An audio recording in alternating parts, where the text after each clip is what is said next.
నా ప్రియమైన స్నేహితులారా, ఈరోజు మనం ఒక అద్భుతమైన కానీ ఉత్కంఠభరితమైన కథ వినబోతున్నాం. దీపావళి పండగ వస్తే అందరూ దీపాలు వెలిగిస్తూ టపాకాయలు కాల్చుకుంటూ సంబరాలు చేసుకుంటాము. కానీ ఈ పండగ వెనుక ఉన్న నిజమైన కథ చాలా మందికి తెలియదు.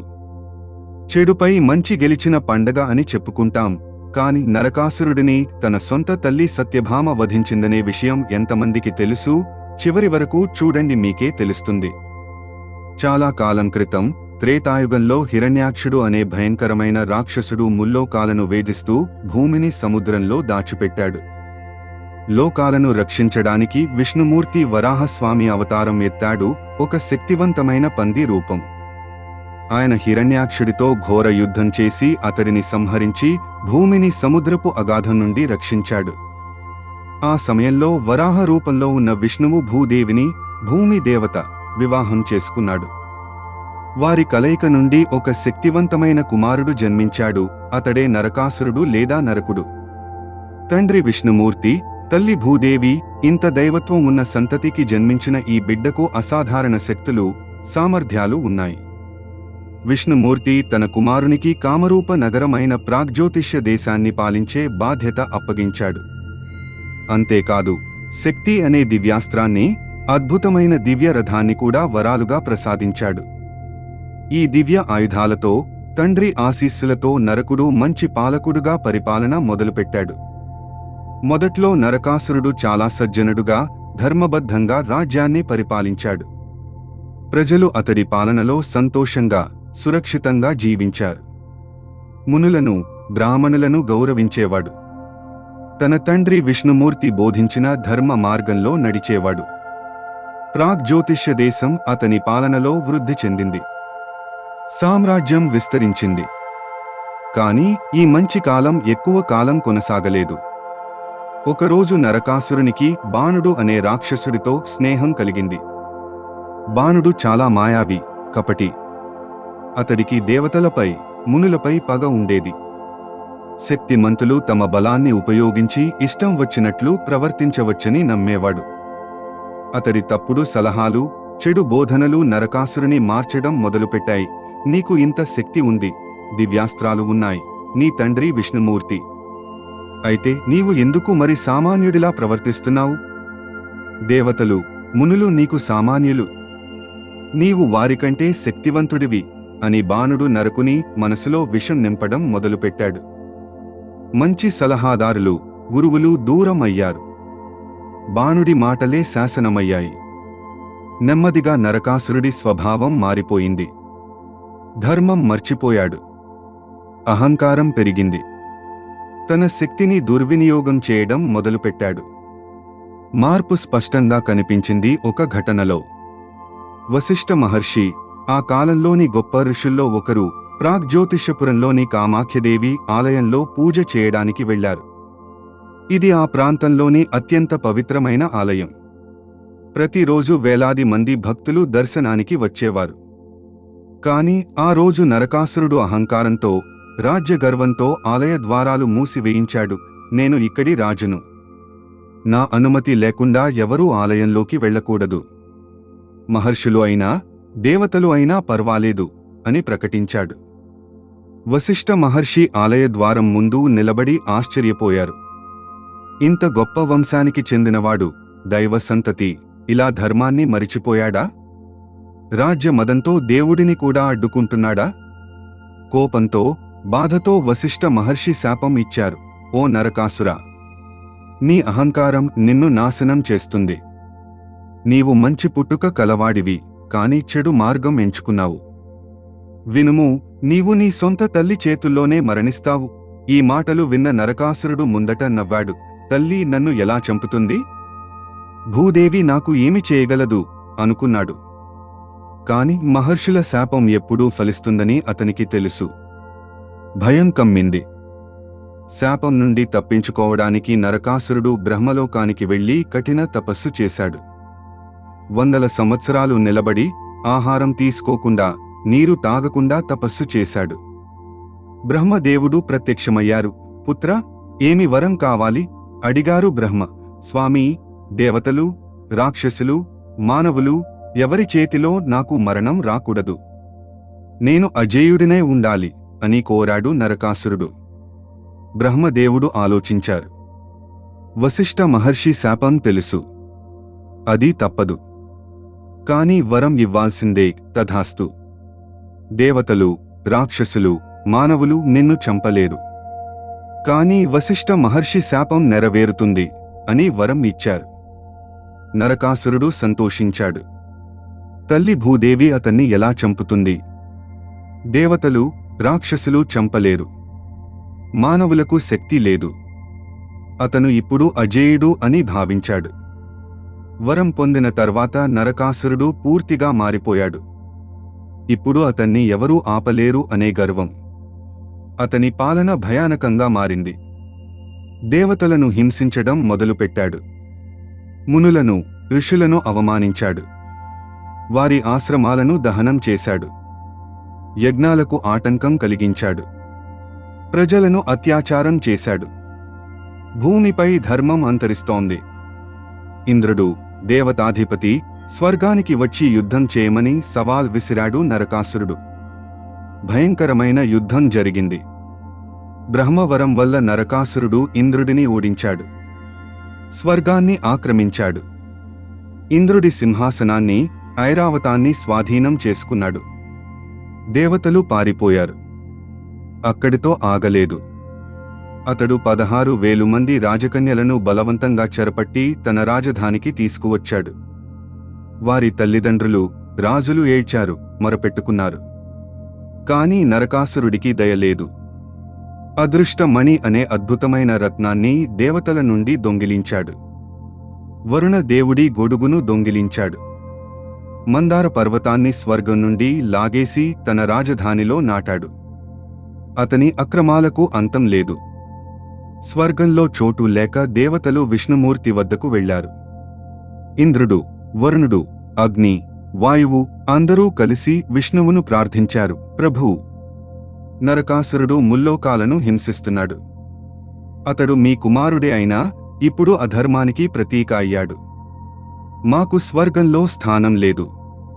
మునులకు భూమిపై శాంతి లేదు. ప్రజలు భయంతో బ్రతుకుతున్నారు.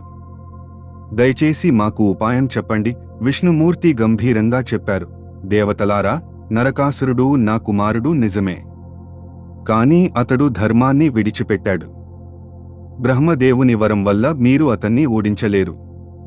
కాని మీకోసం నేను ద్వారకలో శ్రీకృష్ణుడిగా అవతరించాను. నరకాసురుడిని సంహరించే సమయం వచ్చింది. కాని వశిష్ఠ మహర్షి శాపాన్ని నెరవేర్చాలి. శ్రీకృష్ణుడు ద్వారకలో అష్టమహిషీలతో ఉన్నారు. వారిలో సత్యభామ ఒకరు. సత్యభామ చాలా ధైర్యవంతురాలు, యుద్ధ విద్యలలో నేర్పు ఉన్నది. కాని ఆమె నరకాసురుడితో ఏమి సంబంధం? శ్రీకృష్ణుడు దేవతలకు రహస్యం వెల్లడించారు. గత జన్మలో సత్యభామే భూదేవిగా ఉండేది. నరకాసురుడికి అసలు తల్లి ఆమెనే. ఈ జన్మలో ఆమె నా భార్యగా అవతరించింది. వశిష్ఠ మహర్షి శాపం ప్రకారం తల్లి చేతుల్లో మరణం అంటే సత్యభామే నరకాసురుడిని వధించాలి. కాని సత్యభామకు తన పూర్వ జన్మ గుర్తులేదు. ఆమెకు నరకాసురుడు తన కుమారుడు అని తెలియదు. కాని శ్రీకృష్ణుడికి అంతా తెలుసు. కాలం వచ్చినప్పుడు జ్ఞాపకం వచ్చేలా చేస్తాను. శ్రీకృష్ణుడు సత్యభామతో ప్రాగ్జ్యోతిషపురానికి బయలుదేరారు. గరుడుడిపై కూర్చొని ఆకాశంలో ప్రయాణించారు. దారిలో శ్రీకృష్ణుడు సత్యభామతో మాట్లాడారు. దేవి, ఈ యుద్ధం సాధారణమైనది కాదు. నరకాసురుడు బ్రహ్మవరం పొందాడు. శక్తివంతుడు. కాని అతడి అంతం వచ్చింది. ఈ యుద్ధంలో నీ పాత్ర చాలా ముఖ్యం. సత్యభామకు అర్థం కాలేదు. కాని భర్త మాటలు విని సిద్ధంగా ఉంది. ప్రాగ్జ్యోతిషపురం చేరుకున్నారు. నగరం చుట్టూ 7 పర్వతాలు, 7 సముద్రాలు రక్షణగా ఉన్నాయి. మూరుడు అనే రాక్షసుడు ద్వారం కాపలా కాస్తున్నాడు. అతడితో యుద్ధం చేసి శ్రీకృష్ణుడు అతన్ని ఓడించారు. నగరంలోకి ప్రవేశించారు. నరకాసురుడు శ్రీకృష్ణుడు వచ్చినట్లు విన్నాడు. నవ్వాడు. విష్ణువు అవతారమైనా నన్ను ఏమి చేయగలరు? నాకు బ్రహ్మవరం ఉంది. దేవతలు నన్ను ఓడించలేరు. సైన్యాలతో బయలుదేరాడు. శ్రీకృష్ణుడితో ఘోర యుద్ధం మొదలైంది. ఆకాశంలో అస్త్రాలు ఎగిరిపోయాయి. భూమి కంపించింది. రథాలు ఢీకొట్టాయి. నరకాసురుడు అగ్ని అస్త్రం ప్రయోగించాడు. శ్రీకృష్ణుడు వరుణాస్త్రంతో అణచారు. నరకుడు వాయవ్యాస్త్రం వేశాడు. కృష్ణుడు పర్వతాస్త్రంతో తిప్పికొట్టారు. యుద్ధం గంటలు కొనసాగింది. అప్పుడు నరకాసురుడు తన శక్తి అనే దివ్యాస్త్రాన్ని ప్రయోగించాడు. ఇది విష్ణుమూర్తి తనకు ఇచ్చిన అస్త్రం. ఈ అస్త్రం కృష్ణుని రథాన్ని ఢీకొట్టింది. రథం కూలిపోయింది. శ్రీకృష్ణుడు నేలపై పడిపోయారు. అలసిపోయినట్లు నటించారు. రథం వెనుక ఉన్న సత్యభామ భర్త కష్టంలో ఉండటం చూసింది. కోపం, ధైర్యం కలిసి వచ్చాయి. నేనున్నా నా భర్తను ఎవరూ ఓడించలేరు అని అనుకుంది. తన ధనుస్సు ఎత్తుకుంది. రథం నడిపింది. నరకాసురుడిపై బాణాలు వేయడం మొదలుపెట్టింది. ఆమె బాణాలు అద్భుతమైన నైపుణ్యంతో లక్ష్యాన్ని చేరుకున్నాయి. నరకాసురుడు ఆశ్చర్యపోయాడు. ఈ స్త్రీ ఎవరు? ఇంత శక్తి ఎక్కడి నుండి వచ్చింది అనుకున్నాడు. అతడు సత్యభామపై బాణాలు వేశాడు. కాని సత్యభామ అన్ని బాణాలను తిప్పికొట్టింది. యుద్ధం మరింత తీవ్రమైంది. సత్యభామ చక్రాయుధం ఎత్తుకుంది. నరకాసురుడిపై విసిరింది. ఆ చక్రం నరకాసురుడి మెడను కోసింది. నరకాసురుడు నేలపై పడిపోయాడు. చనిపోతున్న క్షణంలో నరకాసురునికి అంతా గుర్తుకు వచ్చింది. వశిష్ఠ మహర్షి శాపం, నీ తల్లి చేతుల్లో మరణిస్తావు అన్న మాటలు, తన గత జన్మ జ్ఞాపకాలు. అతడు కళ్ళు తెరిచి సత్యభామను చూశాడు. భూదేవి, తన తల్లి, ఇప్పుడు సత్యభామగా అవతరించింది. కన్నీళ్లు వచ్చాయి. అమ్మా, నన్ను క్షమించు. నేను ధర్మాన్ని మరిచిపోయాను. అహంకారం నన్ను నాశనం చేసింది. కాని నీ చేతుల్లో మరణిస్తున్నందుకు సంతోషం. ఇది నా శిక్ష, నా విముక్తి కూడా అని చెప్పి చివరి శ్వాస విడిచాడు. నరకాసురుడు మరణించిన తర్వాత అతని ఆత్మకు శాంతి లభించింది. శ్రీకృష్ణుడు లేచారు. సత్యభామ తన పూర్వ జన్మ గుర్తుకు వచ్చింది. ఏడ్చింది. ప్రభూ, నేను నా కుమారుడినే చంపానా? శ్రీకృష్ణుడు ఓదార్చారు. దేవి, నీవు ధర్మాన్ని రక్షించావు. నరకాసుడు నీ కుమారుడే అయినా అధర్మానికి ప్రాతినిధ్యం వహించాడు. తల్లిగా నీవు అతనికి విముక్తి ఇచ్చావు. శిక్ష కూడా, మోక్షం కూడా నీ చేతుల నుండే వచ్చాయి. ఇది గొప్ప త్యాగం, గొప్ప ధర్మ కార్యం. 16,000 మంది బంధిత దేవతలను విడుదల చేశారు. వారిని గౌరవంగా వారి రాజ్యాలకు పంపించారు. దేవతలు తిరిగి స్వర్గాన్ని పొందారు. ఇంద్రుడు తన సింహాసనం తిరిగి పొందాడు. అదృష్టమణి, వరుణదేవుని గొడుగు వాటి యజమానులకు తిరిగి ఇచ్చారు. నరకాసురుడు మరణించిన రోజు ఆశ్వయుజ మాసం కృష్ణపక్ష చతుర్దశి. రాత్రి 2 తెల్లవారుజాములకు యుద్ధం ముగిసింది. ఈ రోజును నరక చతుర్దశిగా జరుపుకుంటారు. మరునాడు అమావాస్య. ఈ శుభవార్త ముల్లోకాలకు వ్యాపించింది. నరకాసురుడు మరణించాడు. అధర్మం నాశనమైంది. దేవతలు తిరిగి స్వర్గం పొందారు. బంధితులు విముక్తి పొందారు అని సంతోష ధ్వనులు ప్రతిధ్వనించాయి. అమావాస్య రోజు సహజంగా చీకటిగా ఉంటుంది. కానీ ఈ అమావాస్య భిన్నమైనది. ప్రజలు, దేవతలు, మునులు అందరూ ఈ విజయోత్సవాన్ని జరుపుకోవాలనుకున్నారు. చీకటిని వెలుగుతో ఓడించాలనుకున్నారు. అజ్ఞానాన్ని జ్ఞానంతో, చెడును మంచితో, అధర్మాన్ని ధర్మంతో ఓడించిన విజయాన్ని సూచించాలనుకున్నారు.